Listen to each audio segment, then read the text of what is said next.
제가 대기업 인사팀으로 10년째 일하면서 보니까요. 40대가 되면 대부분의 직장인들이 이제 막 후회를 하거나 회사를 나오게 되더라고요. 물론 그렇게 시작하는 나이이긴 한데요. 직장이 때로는 더 간절해지기도 하고, 때로는 우리가 살아가면서 직장 말고 더 간절한 게 있다는 걸 판단하는 시기가 딱 그 정도 나이이더라고요. 30대 후반에서 40대가 되어서 새로운 직업을 찾는 것보다 훨씬 더 중요한 건 이 두 가지 질문에 대한 대답을 반드시 찾아야 된다는 겁니다. 그 첫 번째 질문은 나는 지금 잘 살고 있는 걸까? 그리고 두 번째 질문은 내가 하는 이 선택이 결국 나를 어디로 데려갈까? 이 두 가지입니다. 아마 많은 분들이 비슷한 고민을 해보셨을 거예요. 눈앞의 일에 집중하고 맡은 역할을 해내는 데는 익숙하지만 어느 순간 문득 나는 왜 이렇게 살고 있지? 라는 질문을 떠올릴 때가 있습니다.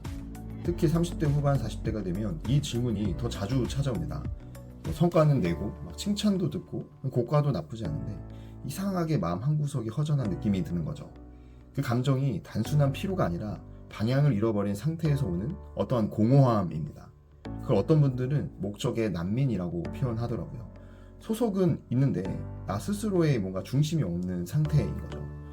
좋은 직장, 안정적인 연봉, 탄탄한 커리어가 있던 없던 상관없이 왜인지 모르게 불안하고 뭔가 잘못 가고 있다는 느낌이 드는 그 이유입니다. 그럼 어떻게 해야지 이 불안과 후회에서 벗어날 수 있을까요? 답은 의외로 단순한 데서 시작합니다. 무엇을 선택할까보다 어떻게 선택할까를 먼저 고민하는 것이죠. 그래서 제가 막 논문이랑 기사를 찾아보니까 하버드대 교수 캐슬 선스타인이 이런 말을 했더라고요. 후회 없는 삶은 선택 그 자체가 아니라 선택의 방식에서 시작이 된다고요. 우린 정말 수많은 결정을 하면서 살아갑니다. 퇴사를 해야 되나 말아야 되나, 아니면 이직을 할까, 아니면 이 사람과의 관계를 이어갈까. 근데 잘 살펴보면 우리가 되게 비슷한 패턴으로 선택을 반복하고 있다는 겁니다. 보통 불안할 땐 미루고 답답하면 충동적으로 움직이게 되는 거죠. 그래서 이 선택의 방식 자체를 바꾸는 세 가지 전략을 알려드리겠습니다. 첫 번째는 규칙 전략입니다. 기준을 미리 정해두고 그 기준이 나 대신에 선택을 하게 하는 방식입니다.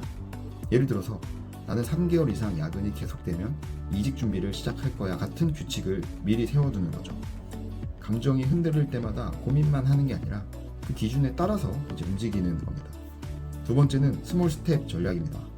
고민만 하다가 시간 보내지 말고 작게라도 이제 해보자는 건데요. 예를 들어서 사이드 프로젝트를 한 달만 실험해본다던가 헬스장도 6개월씩 등록하는 게 아니라 일주일 체험권부터 해보자는 거죠. 머리로만 고민하기보다 직접 해봐야 제대로 판단할 수 있기 때문이죠. 세 번째는 위임 전략입니다. 모든 걸 혼자 하려고만 하지 말고 믿을 만한 사람에게 맡기는 방식입니다. 운동은 트레이너한테 맡기고 식사는 배우자와 분담하고 재무는 전문가에게 맡기는 거죠. 이렇게 하면 선택에 대한 피로를 줄이고 결과에 대한 부담도 나눌 수 있는 좋은 방법입니다. 제가 앞에 얘기 드린 이 세 가지 전략만 잘 활용하면 선택을 후회할 가능성이 훨씬 줄어듭니다. 중요한 건 어떤 선택을 하느냐가 아니라 어떻게 선택하는 사람인가를 명확하게 하는 거죠. 그리고 이 전략들을 사용하기 전에 한 가지 더 생각해 볼 게 있습니다. 내가 진짜 원하는 삶의 모습이 무엇인지 그것을 구체적으로 떠올려 보는 거죠. 이렇게 살면 참 좋겠다 같은 삶의 형태를 먼저 상상해보고 그 모습에 가까워지는 방향으로 일상의 선택을 조금씩 조율하는 겁니다. 예를 들어서 나는 가족과 저녁을 먹을 수 있는 사람이 되고 싶다 라는 기준이 있다면 퇴근 시간, 회식, 이런 이직 결정까지 그 기준에 따라서 결정을 하게 되는 거죠.